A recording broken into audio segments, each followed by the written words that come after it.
J'ai la figure d'un homme qui a beaucoup souffert. Et il est tellement idiot. Il est effrayant de penser à l'incalculable nombre d'idiots chez qui ma figure va venir renforcer un sentiment déjà très vif de supériorité, malheureusement fondé sur une appréciation fort inexacte de la distance qui sépare ma figure de la leur. À ceux qui aimeraient tenir cette distance pour infranchissable, à ceux qui seraient tentés de croire qu'une telle laideur s'obtient exclusivement par la débauche ou l'intoxication, je ne peux que conseiller la prudence, car aucun visage n'est à l'abri de ce qui est arrivé au mien, qui ne résulte que de l'exercice de mes facultés les plus humaines. Toute ma vie, j'ai affreusement souffert. Toute ma vie, j'ai affreusement souffert de la vie. Je me suis toujours senti menacé par leur jaunissement, par leur pourrissement, ou par l'imminence de leur perte, sans compter cette façon qu'ont les espaces interdentaires de capturer une bribe d'aliments invariablement les plus répugnants. Vous pensez à la viande?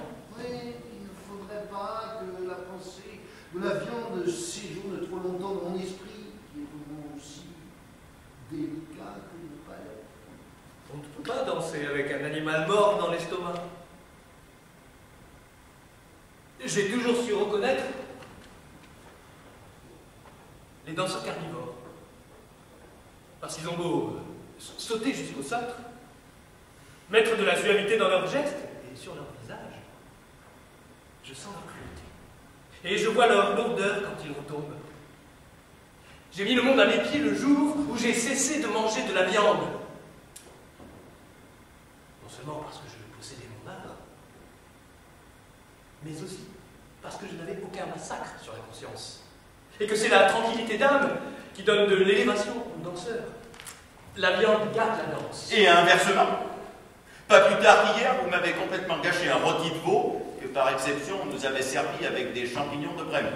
Je pouvais à peine avaler et toute ma digestion a été distraite et contrariée par vos bondissements de coureurs de steppe. Oh. J'ai l'habitude de rencontrer partout des ennemis du végétarisme. Ils sont en général aussi des ennemis de la danse. C'est-à-dire finalement des ennemis de l'esprit. Si je veux être assuré de bien danser, je ne mange aucune des nourritures proscrites par l'esprit. Ni viande, ni poisson, ni œufs, ni champignons. Parce que le champignon me touche de trop près. Je n'ai jamais pu avoir un champignon dans mon assiette sans me sentir guetté par l'anthropophagie. Mais la viande est encore pire. Parce que c'est l'aliment de l'affolement et de l'excitation, deux sentiments dont vous noterez qu'ils prennent impitoyablement le pas sur tous les autres et dont on ne peut même pas espérer qu'ils se neutraliseront mutuellement. Mieux vaut l'affolement. Mieux vaut l'excitation. Demandez au sodomite. Il a beau poser à l'homme inspiré et aux danseurs léchés, il s'y connaît forcément en excitation. Mieux vaut l'affolement. Mieux vaut encore perdre ses moyens que se trouver doté de capacités nouvelles, nous dépassant, nous embarrassant presque parce que nous ne savons pas où les diriger ni comment les utiliser, à moins de les retourner contre nous. C'est ce qui se passe toujours avec l'excitation, ce qui fait que, contre toute attente, on s'en trouve finalement beaucoup plus diminué que par l'affolement. Je pense que vous. Moi, je ne crois pas à la communauté de pensée. Rien ne nous sépare plus des autres que nos facultés intellectuelles. Sur le reste, il y a encore moyen de trouver un terrain d'entente. J'ai toujours su deviner les alibis foireux derrière les démences et les décès très opportuns. Vous êtes des embusqués. Ne le niez pas. N'ajoutez pas le mensonge à votre lâcheté historique et vos responsabilités géopolitiques. Si vos pays respectifs ne s'étaient pas couchés devant Hitler, nous n'aurions pas eu à nous battre pour la deuxième fois en 20 ans Mais il y a à l'Est une tradition de la capitulation et de la reddition dont tout votre folklore en peste. Les Slaves sont des esclaves, leurs danses sont des génuflexions de cosaques, leur musique est un ululement de soumissions ataviques. La Pologne, la Tchécoslovaquie, la Russie sont des terres de servage. Elles appellent irrésistiblement les Panzerdivision, les Blitzkriegs. Tant qu'il y aura des Slaves, les guerres viendront de l'Est. Et vous, Monsieur K, ne vous abritez pas derrière votre innocence sémitique. Il n'y a pas plus slave qu'un juif enclavé chez les Slaves. La Russie ne s'est jamais couchée devant Hitler. Ne jouez pas les Russes avec moi. Tout le monde sait bien qu'au fond, vous êtes un Polonais. Je ne danserai plus. Votre colère occupe toute la place. J'ai perdu la horde. Reddition, capitulation, servage. Un petit cheval fatigué. Relevez-vous. Ne pleurez pas.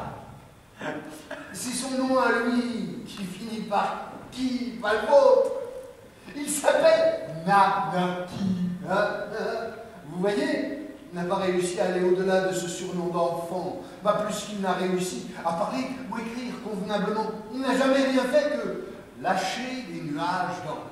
Après, c'est très facile, plus personne ne voit rien. Et il peut placer 2 ou 3 vérités péremptoires sans rencontrer d'opposition. Quant aux guerres, il les a passées à l'arrière, très à l'arrière, dans sa propre maison de fou, à écrire des lettres à sa mère, 12 pages, pour réclamer des colis de nourriture. Personne n'a de leçon à vous donner.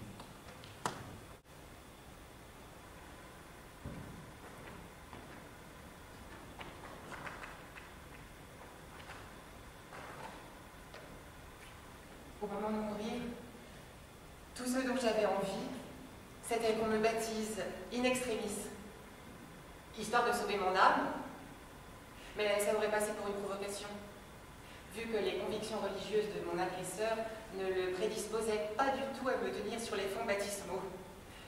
Pourtant, il aurait pu, puisque c'était mon père, ou mon oncle.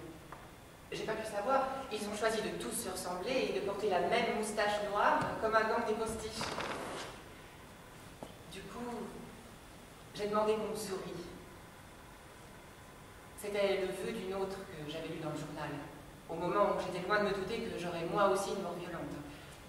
Même si je me souviens que celle de la fille du journal n'avait rien à voir avec la religion, à moins que toutes les morts aient à voir avec. Ce qui reste à prouver.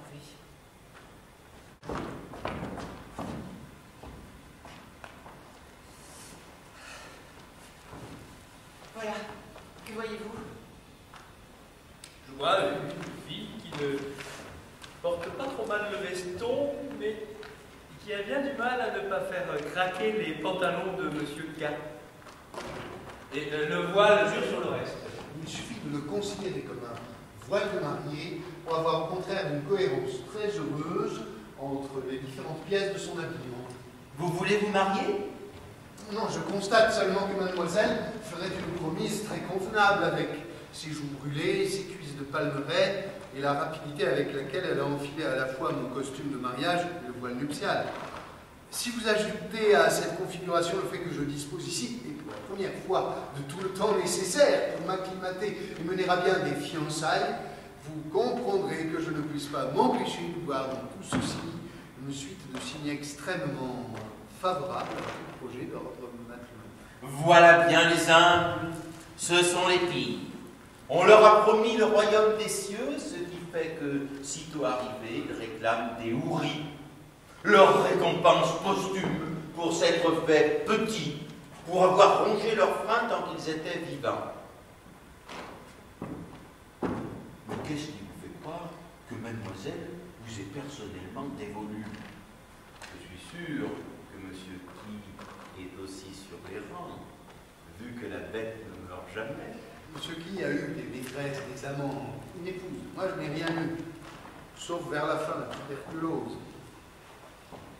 Je vous autorise à épouser mademoiselle, à condition que vous ne prétendiez pas à l'exclusivité sexuelle. J'ai toujours borné mes prétentions de mariage.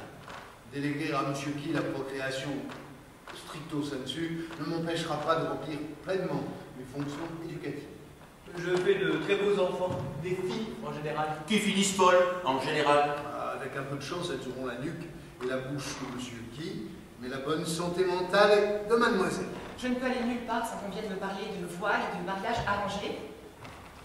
Alors, ne m'en veuillez pas si je décline votre proposition, Monsieur K, mais je tiens à rester fille. Je vois bien les possibilités que vous croyez vous offrir par ce célibat.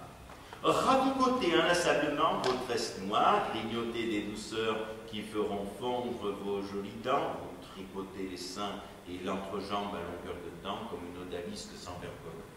Et vos mauvaises habitudes viendront s'ajouter aux dégoûtantes manies des deux autres et à la charge qu'il me faudra supporter jusqu'à ce que Dieu se décide à peser nos âmes sur sa balance. Ne vous tripotez pas. La masturbation développe la bêtise. Je perdais la raison quand je me masturbais. Je sais que Gogol se masturbait et je sais que la masturbation l'a perdu. Les femmes se masturbent plus que les hommes. Surtout celles qui croisent les jambes. J'interdirai à nos filles de croiser les jambes et de se coucher sur l'autre.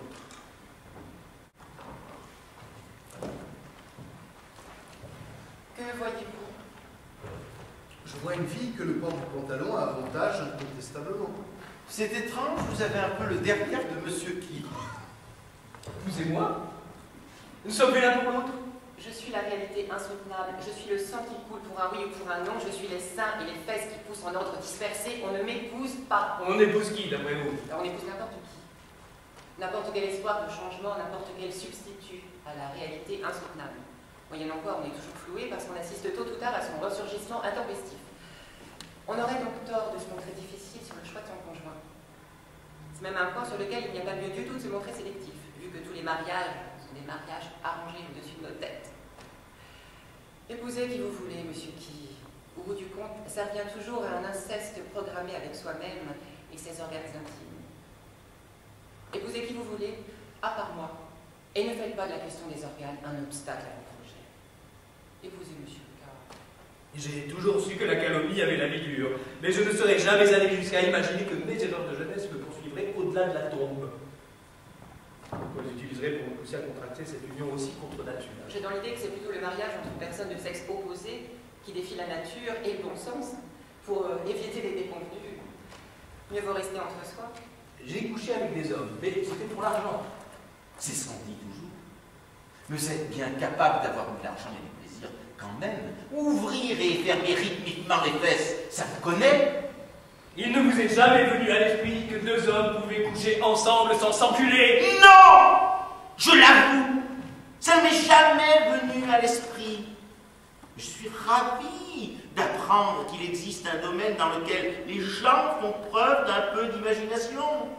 Je suis surtout extrêmement soulagé.